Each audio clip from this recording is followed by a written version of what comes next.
trying to get a larger room for this class, but unfortunately there are none available. So we are maxed out. So can I just ask, are any of you planning on dropping this course? Okay, and just to reiterate, you need, at least Chem 3A and hopefully 3B to survive the next like 3 or 4 lectures of this course. Everyone have that? Okay. All right. So the folks that are on the wait list, I just don't know whether you'll be able to get in or not. Usually, a lot of people drop in the first week, but this year, for some reason, like no one is dropping. So, yeah. So hopefully, things will work out. And then any NST toxicology majors not able to get into this course right now? Okay, so all the NST toxic majors are in this course. All right.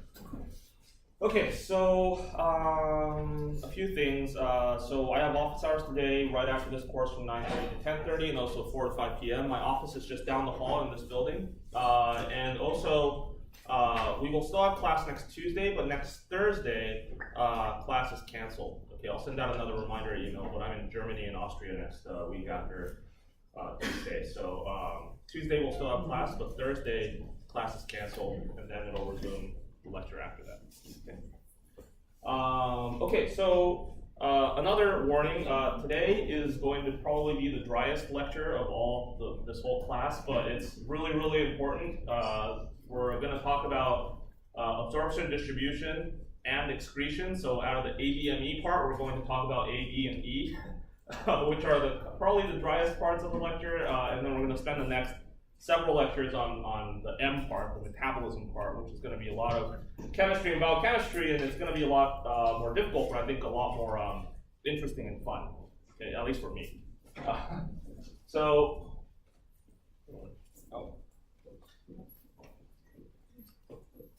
any questions so far about anything? Okay.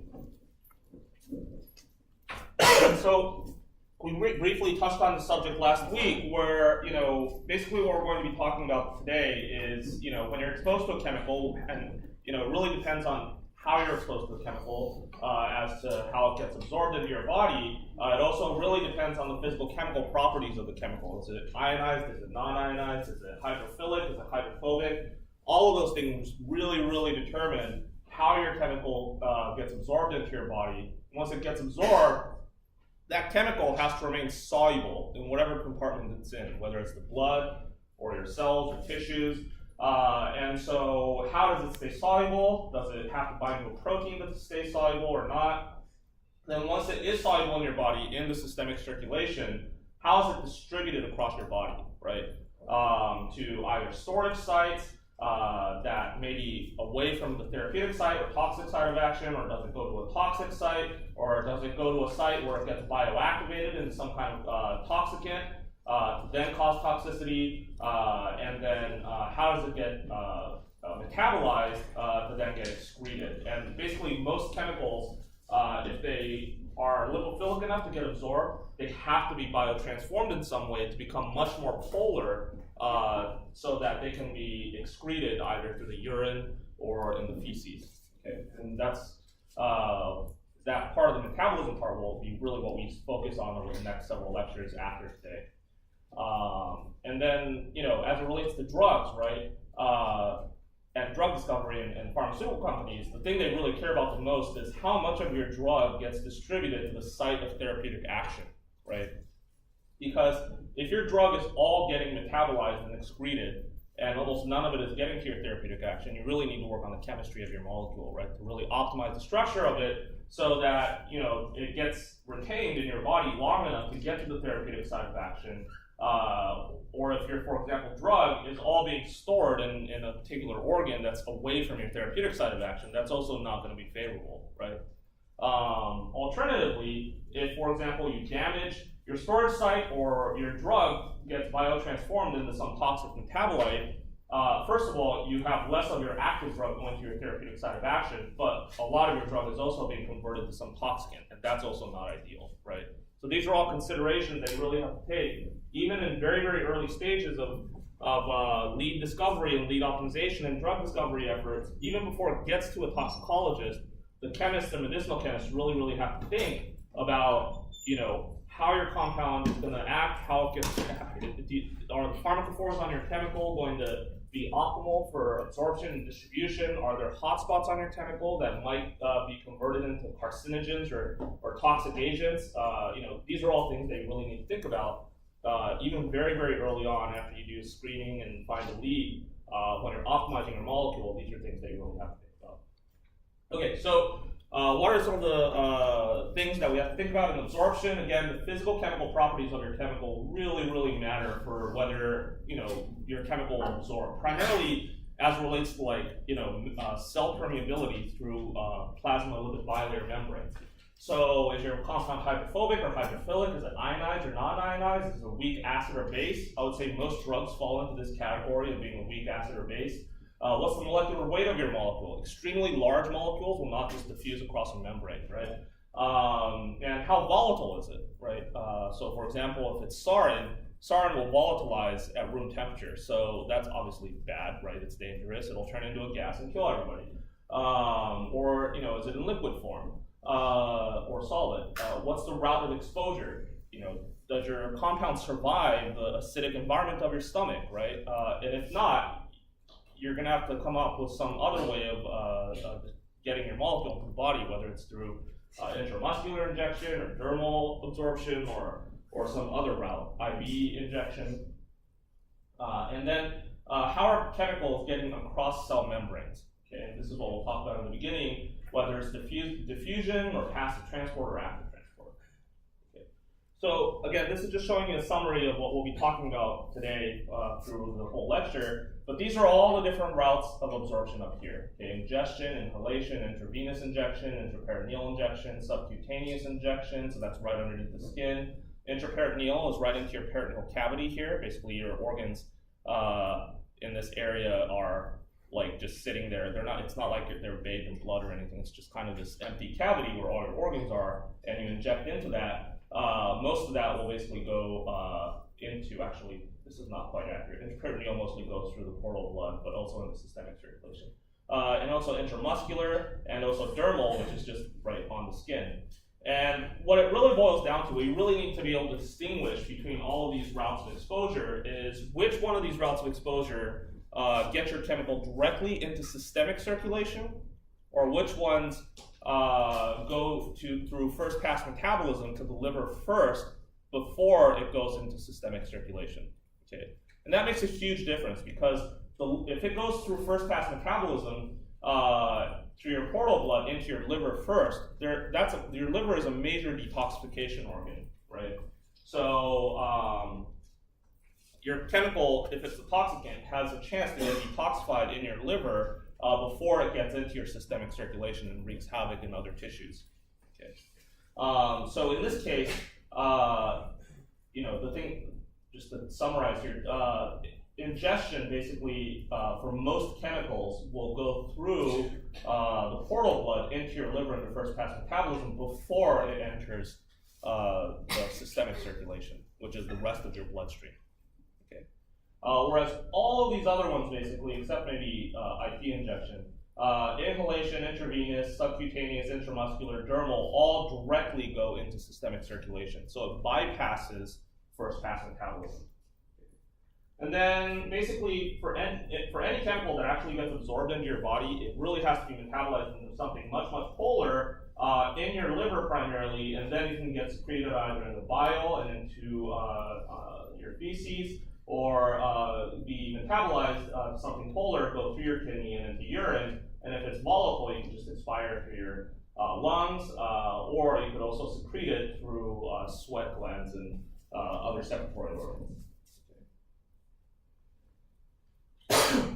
All right, so getting back to absorption, the major barrier is really cell membranes, okay, for chemicals to get across cell membranes, to get into the cell of whatever organ it is. So if it's, for example, oral ingestion, the first barrier that it has to cross is a cell membrane on your gastrointestinal cells in your gut, whether it's the stomach or the intestines.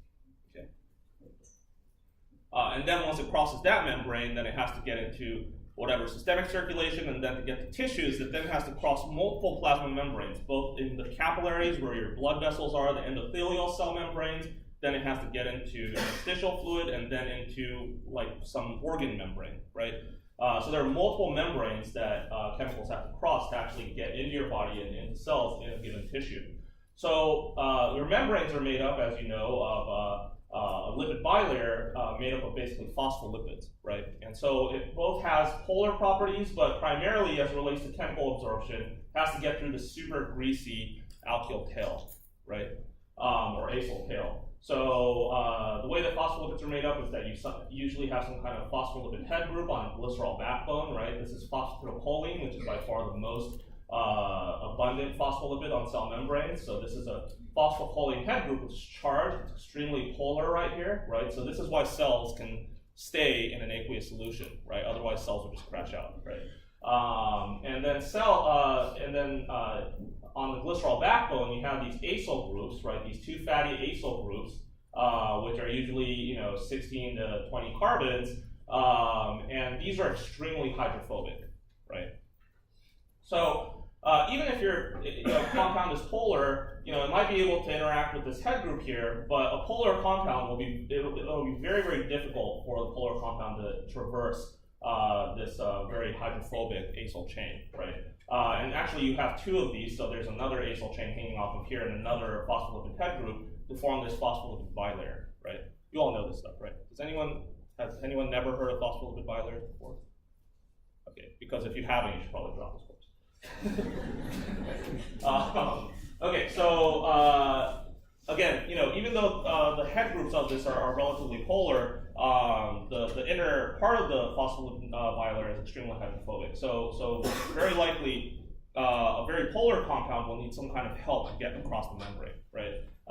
So overall, hydrophobic compounds are more easily absorbed, and that's just kind of a universal truth. There are obviously a lot of caveats to that, but more hydrophobic compounds will just passively diffuse across the cell membrane.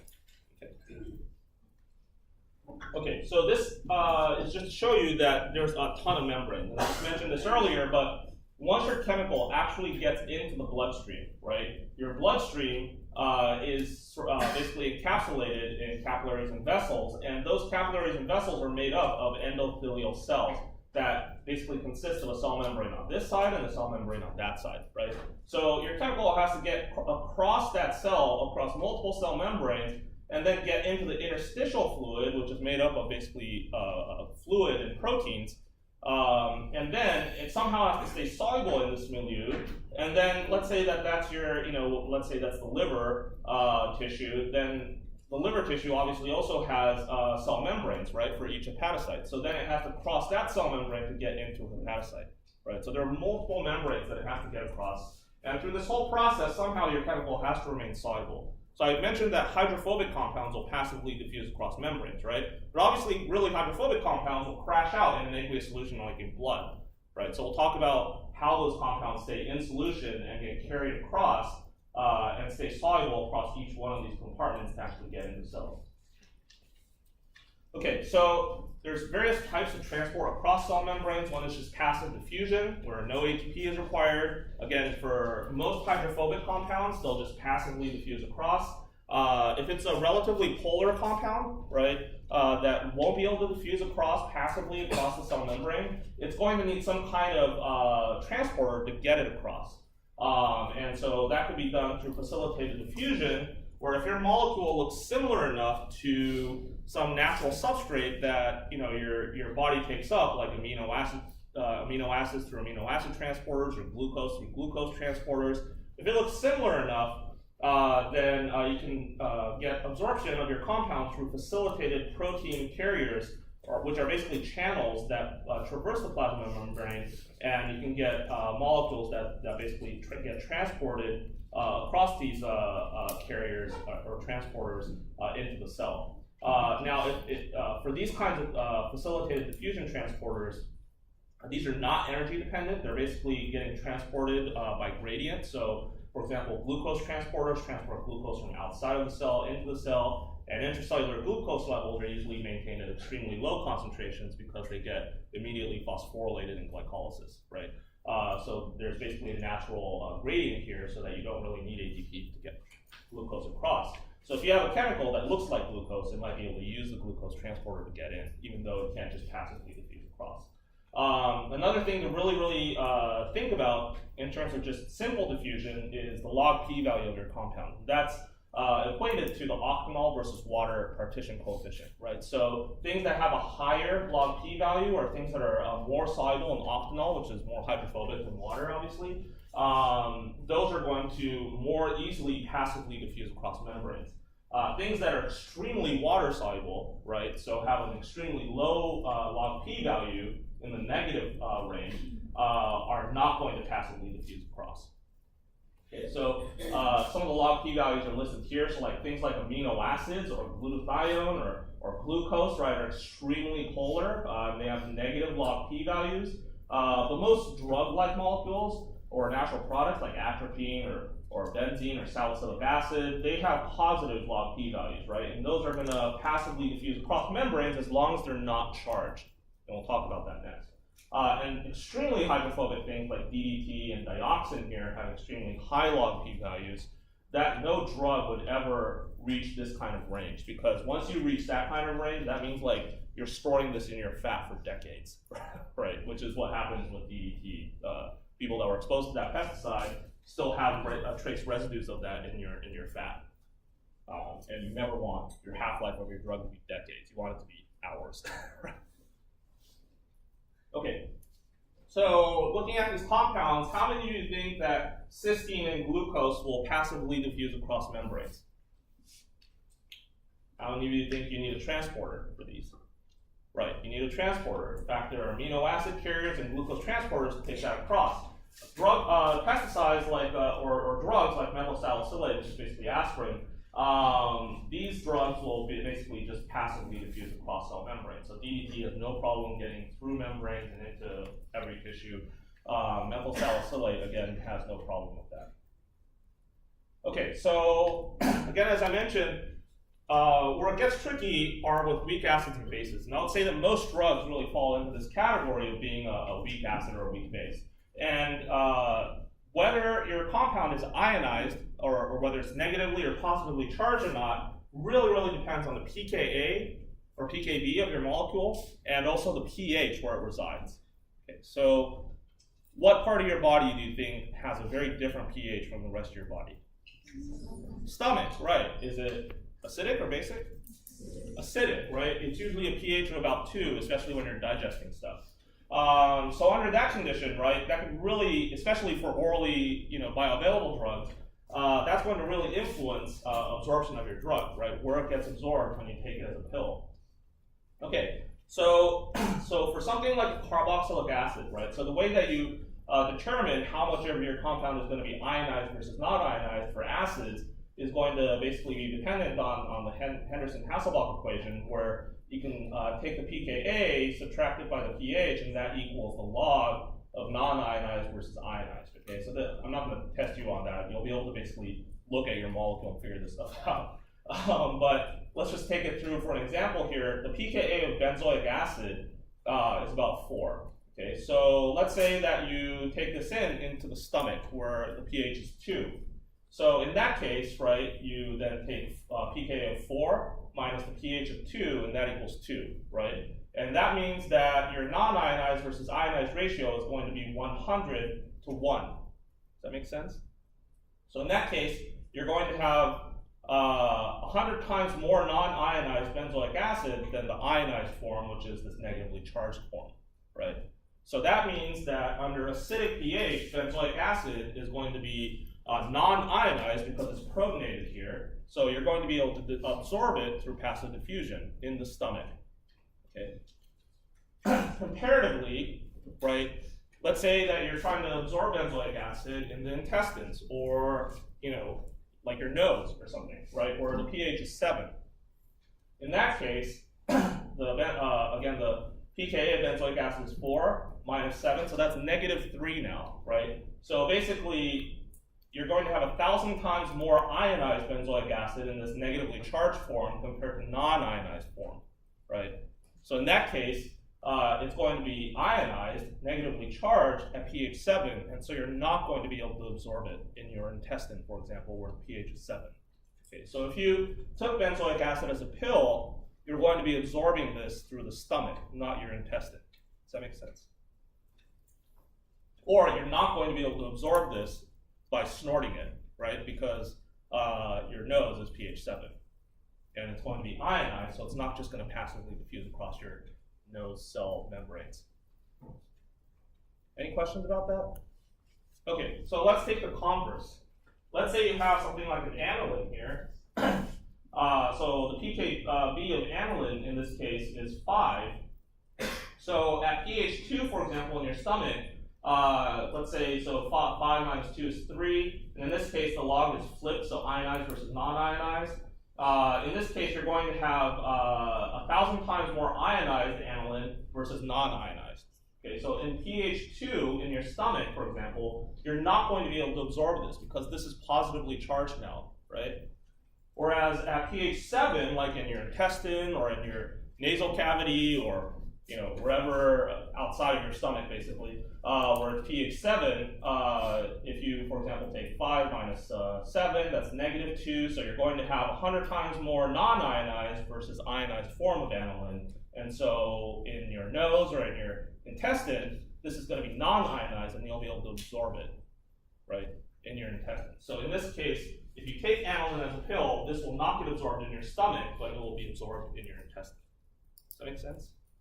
Okay, you're never going to have to use this equation again, so I just wanted to make sure that, yeah. But isn't the NH3 plus, isn't that the ionized form? NH3 plus is the ionized form, so you won't absorb it in this fashion. You will absorb it in this primary fashion. Yeah. Okay, so at least that's in relation to this class and what you need to know for the exam. This is primarily what you need to know. Acids, right, will primarily be absorbed under acidic pH because it'll be protonated and non-ionized, so it'll just passively diffuse across. Okay. Whereas amines or secondary amines, or basically any kind of base here, will not get absorbed, right, under acidic pH because this will get protonated and ionized, but will absorb in anywhere that's pH 7, right, like the intestine or nasal passages. And obviously, a lot of these things will depend.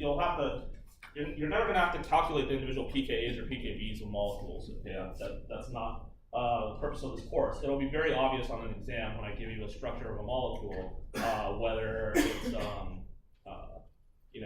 whether it has an acid or an amine. Okay, you're not going to have a situation where you have both. I get that question a lot. Most drugs actually do have characteristics of both, so you're going to have to figure out the actual pKa's and pKb's as a professional toxicologist. Whereas it relates to this class, you just have to know that acids usually get absorbed through the stomach under acidic pH, whereas bases will get absorbed under pH 7 in either the intestine or nasal passage. Fair enough? Okay, so once it gets through the cell membranes, though, then your molecule still has to stay soluble, right? And regardless of the ionization state of your molecule, let's say that it's a relatively hydrophobic molecule with an average log p-value of like 2 or something, right? That's still not necessarily going to be completely soluble in water, right?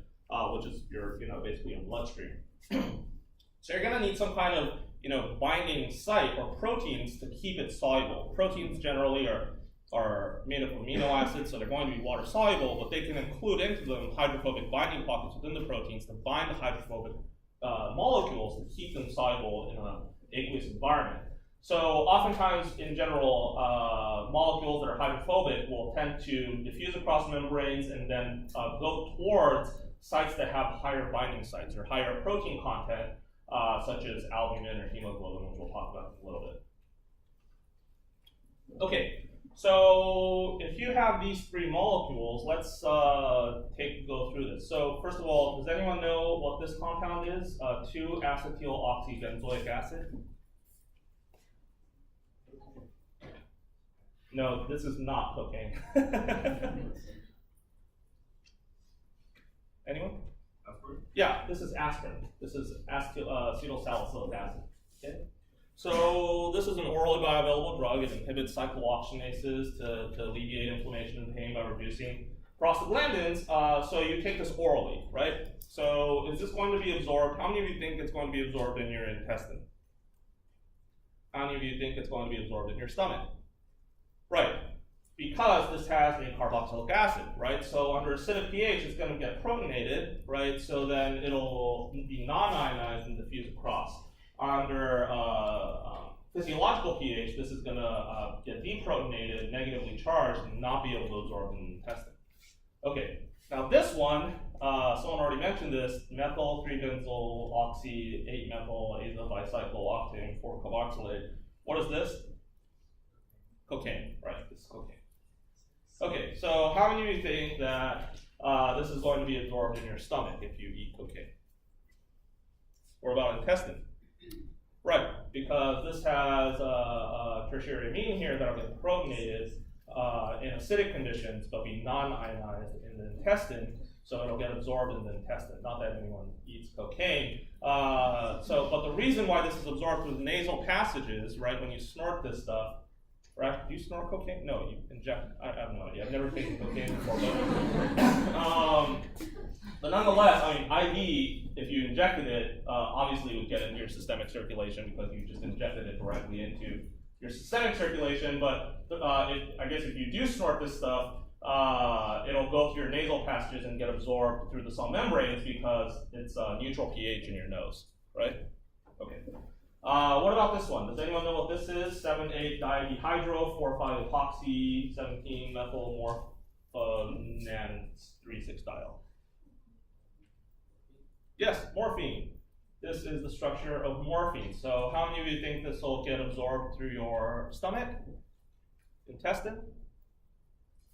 Yeah, intestine, right? This doesn't have any carboxylic acids. This is not an acid by any means. But this could get protonated under acidic conditions and be ionized, so you wouldn't be able to absorb this through your stomach, but you can absorb this through your intestine.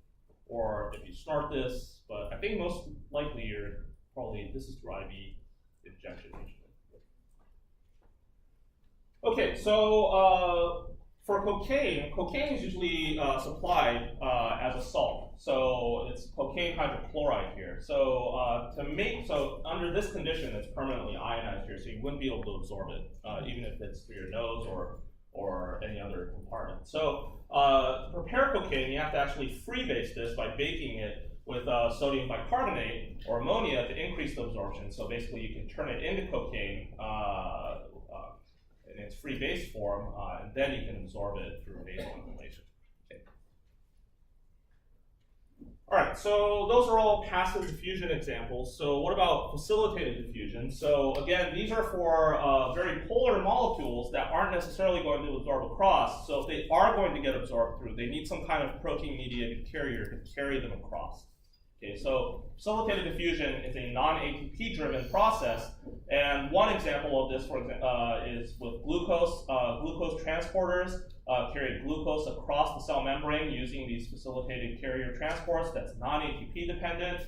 A major example of a drug or an imaging agent that's taken up through this transporter is fluorodeoxyglucose. So tumors have a very, very high rate of metabolism, and they take up a huge amount of glucose compared to any other tissue, and then dump it out as lactic acid, and this whole process is called the Warburg effect, and it's really critical for driving those cancers. They use the carbon from glucose to really make all the macromolecular precursors so they can divide quickly, right? So tumors will take up a huge amount of glucose. Now, glucose in itself is not going to be able to be imaged. It's just a sugar, but if you, for example, label this with F18, you can image it using PET-based approaches or positron emission tomography-based approaches. So fluorodeoxyglucose will go through the same transporter as glucose, through the glucose transporters, because it's structurally similar, right? All you've changed here is the F18 group versus the hydroxyl group.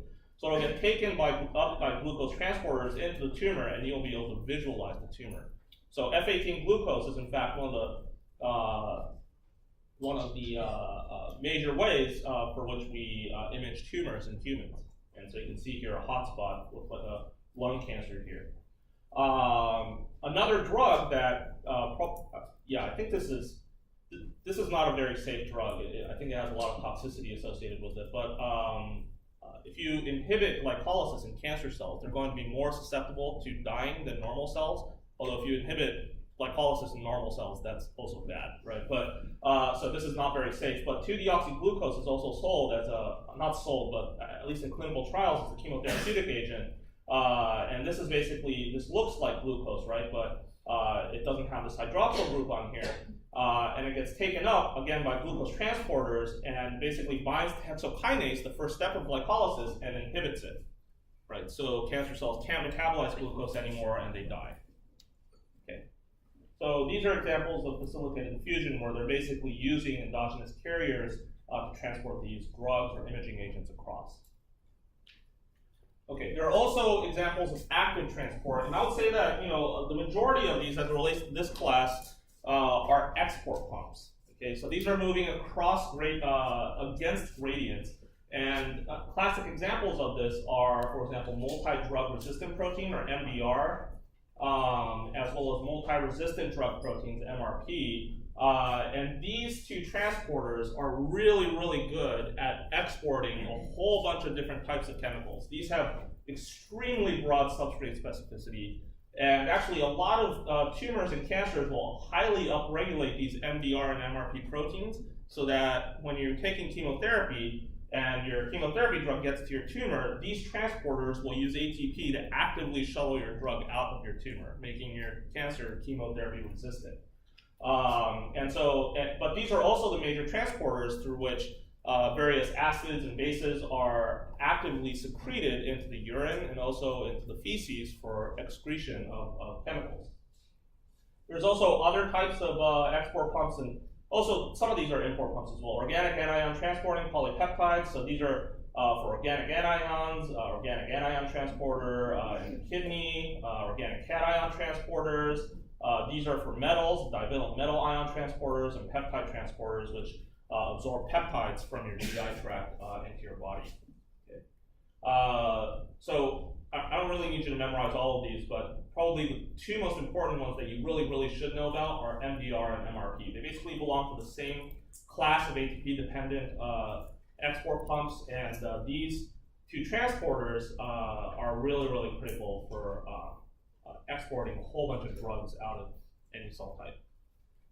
At least as it relates to these two, which are very, very important, MDR and MRP, they're always exporting chemicals out of the cell. Okay, so they're never really, import pumps. Okay, so let's go through the individual routes of exposure now. So in terms of routes of exposure, so we'll go through oral absorption first. So oral absorption is basically taking in a chemical through your mouth, and then it gets into your stomach and goes through your intestine. And as it relates to this class, at least, you should think of basically your entire digestive tract as being outside of your body, because at this point it hasn't really entered the cells in your body or reached systemic circulation yet, right? Unless it gets absorbed. Obviously, there are caveats to that, like the gut microbiome and stuff like that, that chemicals can influence influence absorption, and metabolism can happen even, extra gastrically in these gut microbes. But as it relates to this class, at least, basically the whole tract here is until it gets absorbed into your cells is considered outside. Okay, so. The same rules that we talked about in terms of membrane absorption all apply here. So, in your mouth it's pH 7, so you can start absorption immediately if it's a weak base or something hydrophobic through your mouth. In your stomach it's going to be pH 2, so acids will get absorbed lightly in the stomach, and then it goes into your intestines where it's pH 7 again, so weak bases and hydrophobic compounds will get absorbed again through there. So weak acids and bases, once they get absorbed, okay, through your stomach or your intestine, right? So this is just under the case of GI tract absorption. If a weak acid or base, or a relatively, moderate hydrophobic compound, but not so hydrophobic, right? All of these compounds that diffuse across or get into your gastric cells will first go into the portal vein. Okay, so the portal vein is a blood supply that connects your gut to your liver, but it's actually not directly connected to the rest of your systemic circulation. Okay, so most compounds through GI absorption, including hydrophilic compounds and any weak acid or base, will go through the portal vein and to your liver first to undergo first pass metabolism. Okay. But extremely hydrophobic compounds, I'm talking like log P's greater than 5, like DDT and fats or dioxin, will actually not go through the portal vein, but actually get absorbed into the lymphatic system and actually drain into your vena cava in your heart and go directly into systemic circulation. Okay. And again, where it gets absorbed in your gastrointestinal system depends on where it's where it's non-ionized. All right, so again, for polar substances or moderately hydrophobic substances, they will go through, get absorbed in the gut, and then go either in the stomach or the intestine, and go into your portal vein and to your liver first, before entering systemic circulation. That is called first pass metabolism, okay, or pre-systemic elimination. And potentially, if it's a toxicant or whatever, it can be metabolized in your liver and then excreted out of your body without actually getting into systemic circulation potentially. Or at least it'll reduce, if it's a toxicant, it'll reduce the amount of toxicant actually getting into the rest of your body because it's getting detoxified in your liver first. Okay. Now obviously there are caveats to that. Some compounds are bioactivated in the liver and then they cause toxicity in the liver. But nonetheless, most chemicals that are absorbed through the gut undergo first pass metabolism by getting directly transported to the liver first. Okay. Now, extremely hydrophobic substances, though, will basically use our fat import system and hijack that to actually carry hydrophobic substances into the lymphatic system and directly into systemic circulation. So things like DDT, for example, will just directly diffuse across cell membranes and then be transported through chylomicrons into the lymphatic system and then bypass first pass metabolism. So under normal situations, if you, for example, eat a stick of butter that's filled with triglycerides, right, which are extremely hydrophobic, those will get deesterified by lipases, and then fatty acids will be taken up into the endoplasmic reticulum, where they get reesterified and packaged into what are called chylomicrons. So basically, chylomicrons are these phospholipid shells that have proteins on them, and they're basically chock full of triglycerides and cholesterol. And those, instead of going into the capillaries, get siphoned into the lymphatic system. Okay, and the lymphatic system directly drains into your heart. Okay, so it's a way of recycling various fluids from interstitial spaces, but also it's the main mediary transport for lipids like cholesterols and triglycerides for your body. And so very hydrophobic substances will basically go through this whole process and end up in chylomicrons, which then get shuttled into the lymphatic system. Okay. So again, the most important thing to take out of this is very, very hydrophobic things like DDT or polycyclic aromatic hydrocarbons, which we'll talk a lot about. Those bypass first pass metabolism. So they won't go into your liver directly, they'll go into your lymphatic system and get directly into systemic circulation. Okay. And that's generally bad. But you want your liver to be able to see these chemicals first to detoxify them if they're toxins. Okay. All right, so moving on, what about inhalation through the lung? So the things that you can inhale through your lung include things like gases, like carbon monoxide, nitrogen dioxide, sulfur dioxide, phosgene, or toxins like sarin. Vapors and volatile liquids like benzene and carbon tetrachloride, or aerosols, depending on the size of the aerosol. Just to kind of show you that there are multiple routes of absorption of various things that you can inhale depending on the size.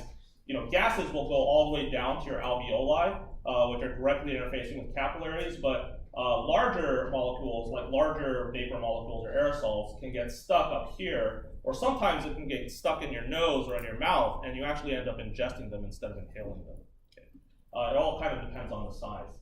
Once it actually gets down to your alveoli, these cell membranes are actually extremely permeable, and they're directly interfaced with your systemic circulation. So they can very, very easily just diffuse across. So most gases will just kind of diffuse across this very, very permeable membrane and then go directly into your systemic circulation. Okay, so the first defense for most gases is our nose. So our nose has these bony turbinate structures, so these kind of bony structures that jet out, that increase the surface area so that a lot of gases will get trapped. And this is also helped along by mucosa that fill your nasal cavities. And so a lot of reactive gases, like for example formaldehyde or sulfur dioxide, will actually get trapped in the nose and potentially cause toxicity there. So something like formaldehyde, which can kind of non-specifically adduct onto proteins, will actually cause nasal tumors in rats, for example, because it'll get stuck in the nose without actually going all the way down into your circulation. Obviously, this is not a completely airtight system, so some of it will still get into your lungs, but the nose can act as a potential protective source for a lot of these toxic gases. So as it relates to gases that make it all the way down to your alveoli, again, your alveoli are really permeated with your whole systemic circulation, and the membranes here are extraordinarily permeable. So gases will very easily just diffuse across and get into your systemic circulation. So once it gets into your systemic circulation, it's in your blood, but also for very hydrophobic substances, they can also get absorbed into your lymph, but then get immediately dumped out into your systemic circulation. If it's a really large molecule and it gets trapped in your nose, you can potentially just get it into your mouth and eventually just ingest it orally, in which case it'll go through the rules of GI absorption like we just talked about. But the most important here, unless it goes into your GI tract, all of these routes here for gases bypass first pass metabolism. And that's obvious, right? Your liver is nowhere near your lung. Okay, so what are some examples of gases that get absorbed through our lungs? They include, for example, carbon monoxide, which binds to hemoglobin. It binds much more tightly to hemoglobin than oxygen does. So you can get hypoxia and lack of oxygen to your brain and ATP depletion in your brain, which is very, very lethal. Chloroform used to be used as a anesthetic, the structure shown here. This can be bioactivated by various metabolic enzymes to form a carcinogen that's highly protein reactive and can cause toxicity in whatever organ that it sees, including lung and kidney and liver. Sarin gas, we talked about already, is a acetylcholinesterase inhibitor. It causes nervous system overexcitation and convulsions and seizures and death. And this easily gets through, this is relatively hydrophobic. It's a gas. It's small. It'll easily diffuse into the capillaries from your alveolar lung and then get into your brain and muscles and kill you. Carbon tetrachloride used to be used as a cleaning agent and refrigerant. This was actually a hugely used agent in dry cleaning places, but it's now banned. It's actually also a greenhouse gas. But again, much like chloroform, this can be bioactivated into highly reactive intermediates and act as a very potent hepatotoxin. So even though you are inhaling this, the reason why this is a very potent hepatotoxin is because the enzymes that bioactivate this are primarily in the liver and not the lung. Okay, so in this case, if you breathe in carbon tetrachloride, it'll get into your lung, bypass first-pass metabolism, but it gets primarily bioactivated in the liver. So it eventually gets to your liver, it gets bioactivated by enzymes and causes toxicity in your liver. Benzene is also a very widely used industrial agent, and in fact, if you go to anywhere in Emeryville or a lot of parts of Oakland, you'll see signs kind of in parking lots and buildings that say that this area has potential carcinogens, right? Have you guys seen these signs? Like if you go to any building in Emeryville, it'll have these signs. It's because there's huge amounts of benzene contaminating the ground in large parts of the Bay Area. And I would say that these days, there's probably not that much benzene leaching out of the ground. but benzene is volatile and can be absorbed through inhalation, and it's been known to cause leukemia. Again, through bioactivation, you can oxidize this ring structure a few times and form these quinone intermediates that cause oxidative stress and protein edits and DNA mutations, and that can eventually lead to leukemia, which is why those signs are everywhere in the Bay Area, because much of Emeryville is built on a abandoned military base. Okay, so in terms of larger particles, for aerosols and particles, it really, again, depends on the size. So extremely large particles, greater than 5 microns, can be stuck in your nose and you can just wipe it off, or it can get into your mouth and you can just swallow it, right? So in that case, it just goes through GI absorption.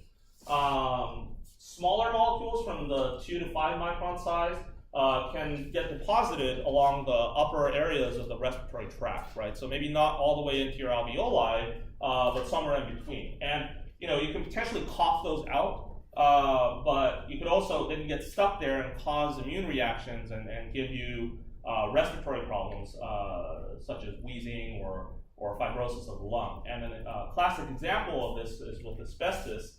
Asbestos is made of silicate material, which we cannot metabolize under any circumstance. Okay? And if you breathe in asbestos, depending on the size of the asbestos fiber, if it gets stuck in your upper respiratory tract or lower respiratory tract for that matter, macrophages will try to get there and attack the asbestos, right? So what they'll do is try to engulf the asbestos, and macrophages will start inducing oxidative stress to try to kill whatever it just engulfed, right? In this case, asbestos. They would usually be successful if it's some bacterial agent, right? They'll be able to use the oxidative stress to kill off the bacteria, but in this case, asbestos can't be metabolized or destroyed. So the macrophages will keep attacking it, and then the oxidative stress will build up in those macrophages, and those macrophages will die. And then that will recruit even more macrophages to the site to try to kill off that asbestos, but also to clean up all the dead macrophages. And that constant cycle will eventually lead to fibrosis and hardening of the lung and scarring of the lung. And eventually that'll cause mutations in your lung cells and eventually lead to cancer. We'll spend like 3 lectures on that later on about that whole entire process. Okay. And then extremely small aerosols and particles will go all the way to the alveolar sac and basically go into the systemic circulation or lymphatic system. And if that happens with asbestos, if it goes all the way into your bloodstream, again, the macrophages in your bloodstream will try to attack it and start dying, and you'll start getting immunodeficiency effects. Okay, what about dermal absorption? So again, inhalation bypasses first pass metabolism, right? So it directly goes into your systemic circulation. Dermal absorption is the same way, but I would say that this is much slower. Okay, and the major reason for this is that the skin is actually an incredibly good barrier for most chemicals. And actually, the top layer, so there's totally like a ton of layers that your chemical has to cross to actually get to your bloodstream. But the top layer of your skin is called the stratum corneum, or the horny layer, and this is basically made up of dead cells. Okay, it's basically primarily made up of a protein called keratin, which is basically a filamentous protein, and none of these cells are alive. Okay, so they don't have transporters, they don't have cell membranes necessarily. They have some random lipids here and there, and mostly a keratinous kind of air-filled protein structure. Okay, so chemicals that are on your skin probably won't get absorbed nearly as much unless you moisten your skin, right, or you have damage to your skin. Hydrophobic compounds, though, still will be able to kind of passively diffuse across that protein and kind of lipid layer, or get into your hair follicles, sebaceous glands, and then eventually get absorbed into your systemic circulation. So again, if it does pass through this keratinous layer, it still has to slowly diffuse across a whole ton of membranes and a whole ton of cells underneath your skin to reach a capillary that then goes into your systemic circulation. So it's a much slower process of absorption for a chemical to get through your skin, if it gets through at all. So polar substances will tend to just diffuse across the outer surface protein filaments because the proteins are still relatively polar. And they'll especially get in faster if your skin is hydrated. So if you wet your skin, polar substances will absorb more easily through that protein layer that's hydrophilic and into your systemic circulation. Non-polar substances will tend to just passively diffuse across the remaining whatever lipids that are in your skin, as well as between the protein filaments. And the rate of diffusion is going to be proportional to the molecular weight. So large molecules won't necessarily passively diffuse across your skin. And again, the most important thing here is that dermal absorption, even though it's slower for absorption, bypasses first pass metabolism. So again, the absorption of toxins through the skin really depends on how hydrated it is. So usually it's about 7% hydrated, which certainly increases the permeability of toxins compared to, for example, completely dry skin. And with additional contact on water, you can really increase absorption by 2 to 3-fold. And if you damage your skin by a cut, or if you burn off your skin, you could greatly increase absorption of molecules, because you basically bypass this whole top layer and you're directly in contact with cells that have membranes, and they're in relatively aqueous solution, and they'll just diffuse across into your systemic circulation.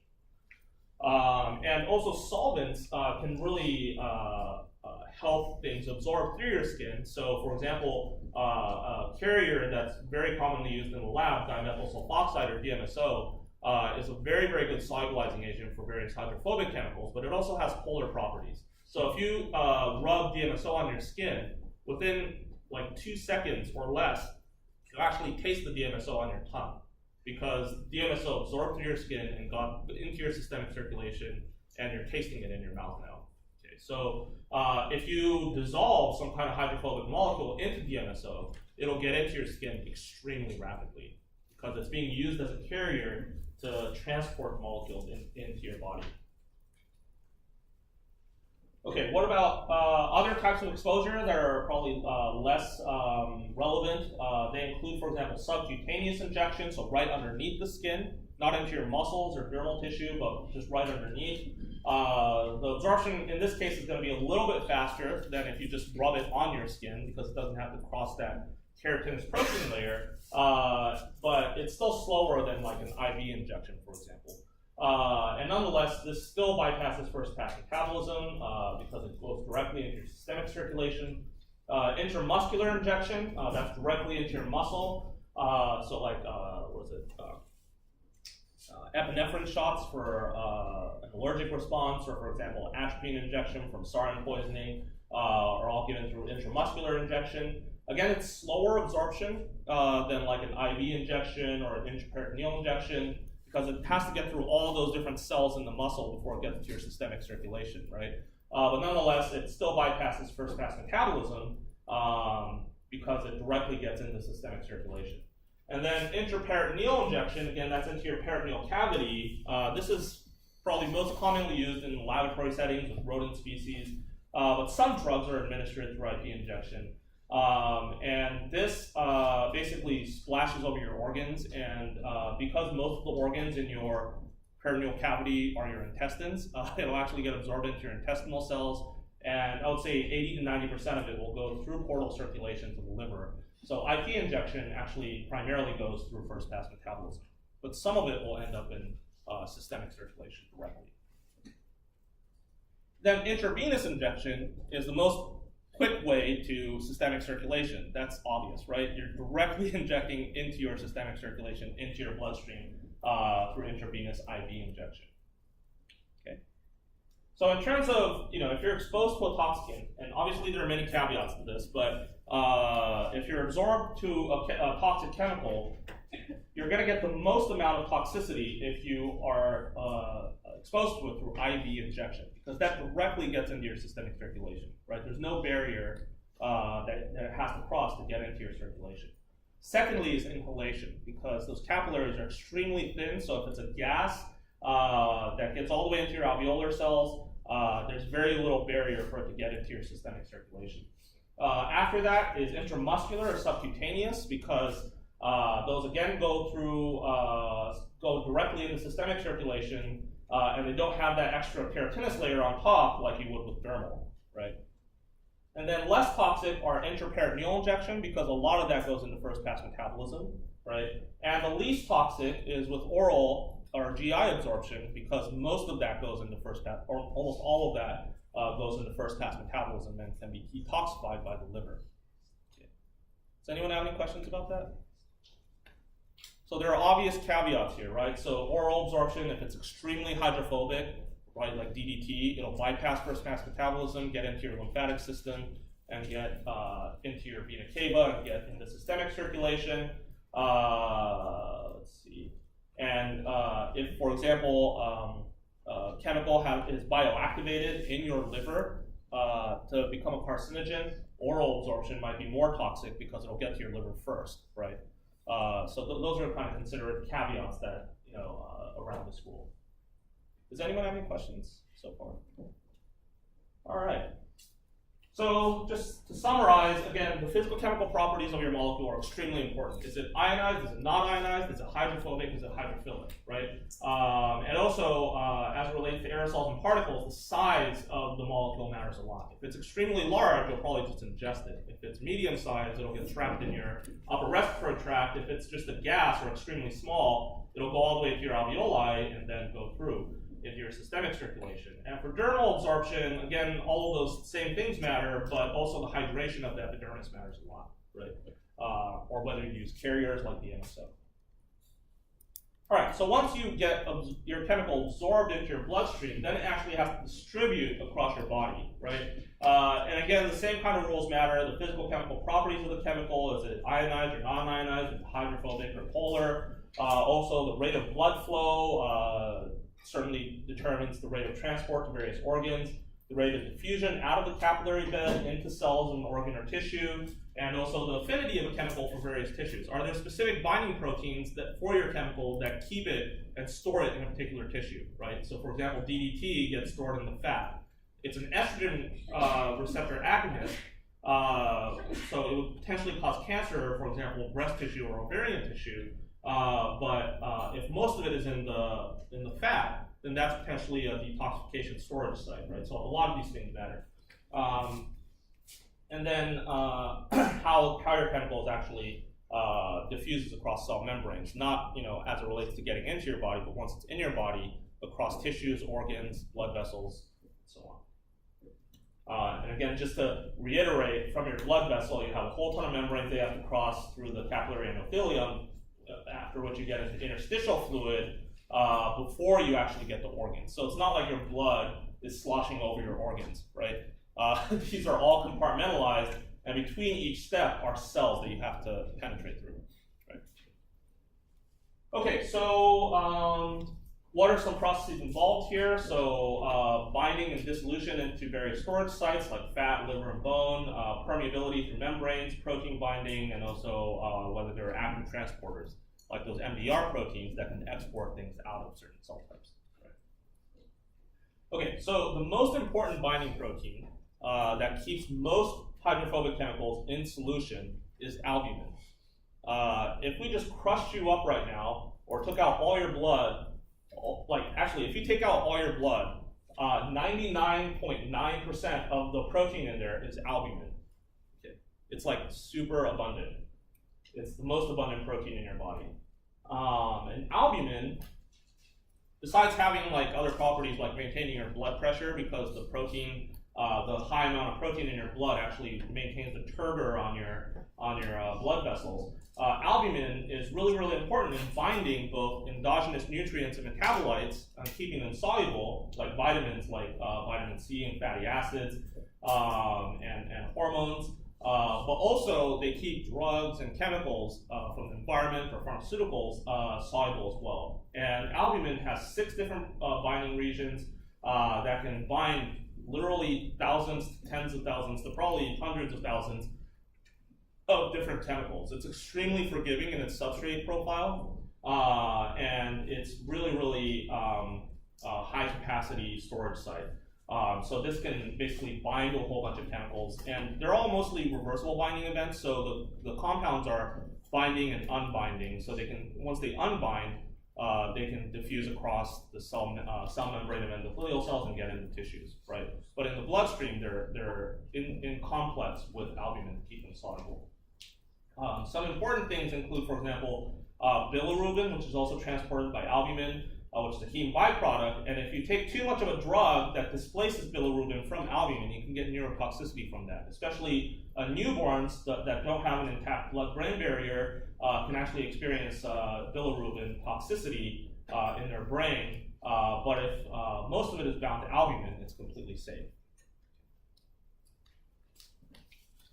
There are also, so albumin is solely in your blood.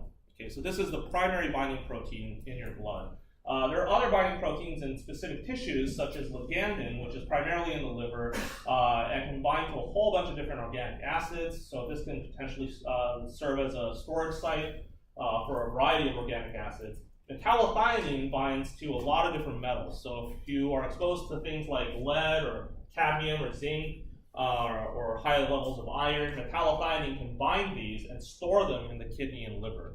So for you to get lead poisoning, for example, you'd have to basically saturate out metallothionein before it starts causing toxicity. So you'd have to overwhelm these kind of detoxification storage sites to be able to get toxicity from those metals.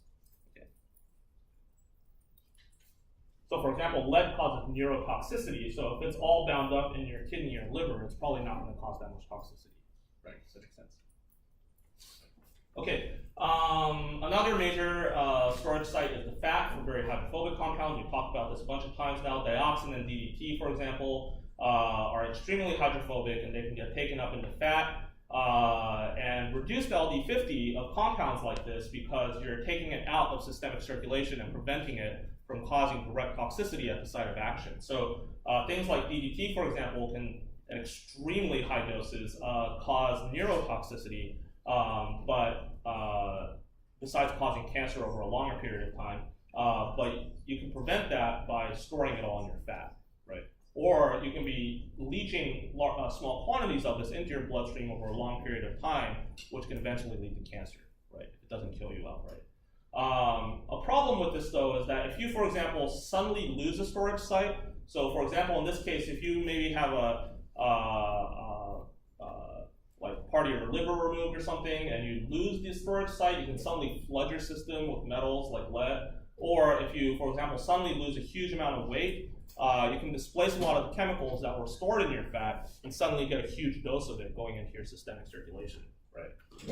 So that could be problematic for drugs or pesticides like DDT. The bone can also serve as a storage depot, so much of the lead and strontium that you might be exposed to can displace the calcium from your bones, and so eventually most of the lead found in your body is going to be found in your bones. And again, this can get displaced slowly over time and cause toxic effects, but at least as it relates to acute toxic effects, things like bone can actually serve as a protective site, at least temporarily. Eventually, if you replace too much of your calcium, that will cause bone degradation, obviously. Storage sites can reduce toxicity of substances by taking it out of the site of action, but the problem is you're going to basically get more chronic exposure, low-dose exposure, because it's going to be leaching out of that storage site slowly, right? But it can prevent acute toxicity by taking it out of circulation. Yeah, that's it.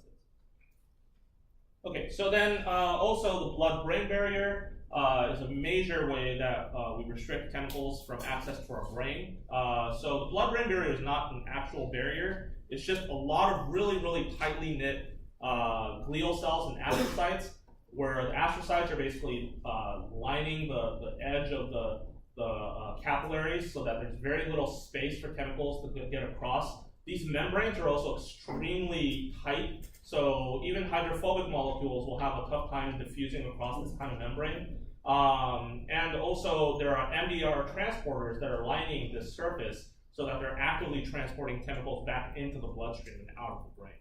Okay, so it's not a physical barrier, but it really, really restricts access to many, many different toxins.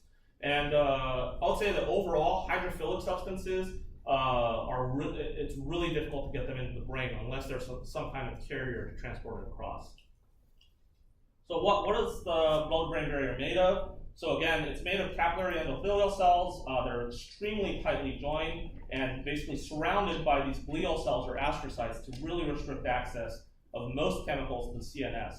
And if it gets in, there are multi-drug resistant transporters, those MDR and MRP proteins that we talked about, that will actively transport chemicals back out into the bloodstream, out of the brain. Okay? And once it actually gets into the brain, the interstitial fluid, which is usually pretty high in protein content to keep hydrophobic things soluble so that it can get into tissues, the protein content in interstitial fluids are extremely low. So even if a hydrophobic chemical diffuses across all those membranes and gets into the interstitial fluid, there's nothing to keep it soluble. So it'll just crash out of solution or just diffuse back into the bloodstream again.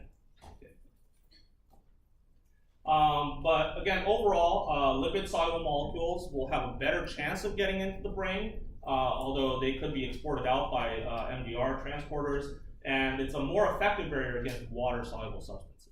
But obviously, there are exceptions to that. So, for example, mercury poisoning happens through this active substance, methylmercury, and it can actually get conjugated to cysteines to form methylmercuric cysteine. And this looks a lot like methionine.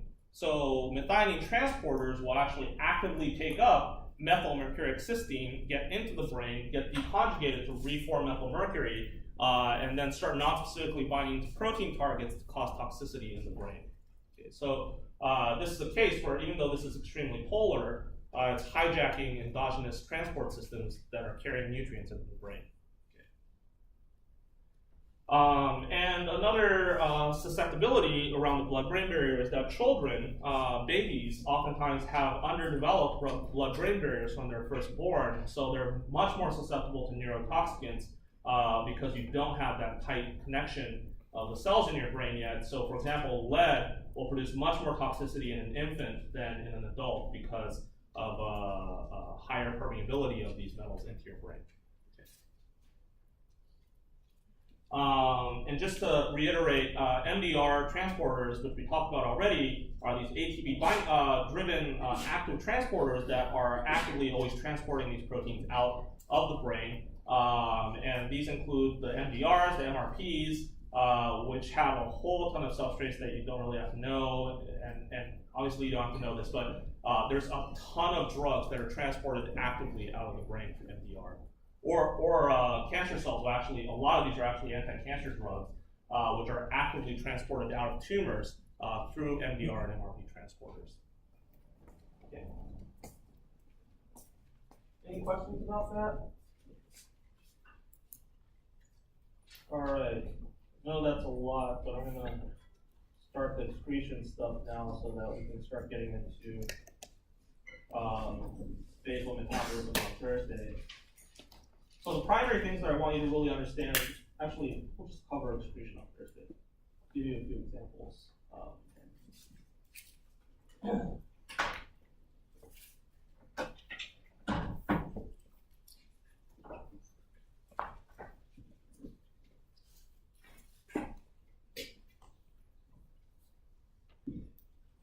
Okay, so on an exam, if I gave you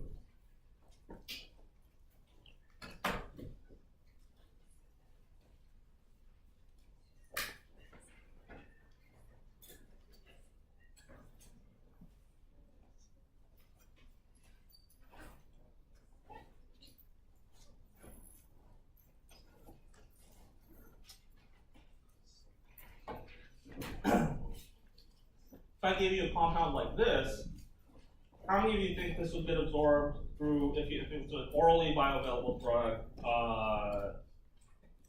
do you think it would be absorbed through the stomach? How many of you think it'll be absorbed through the intestine? Right, okay, good. So you'll learn about this in the next few lectures, but for example, this thing can be metabolized to something that looks like this in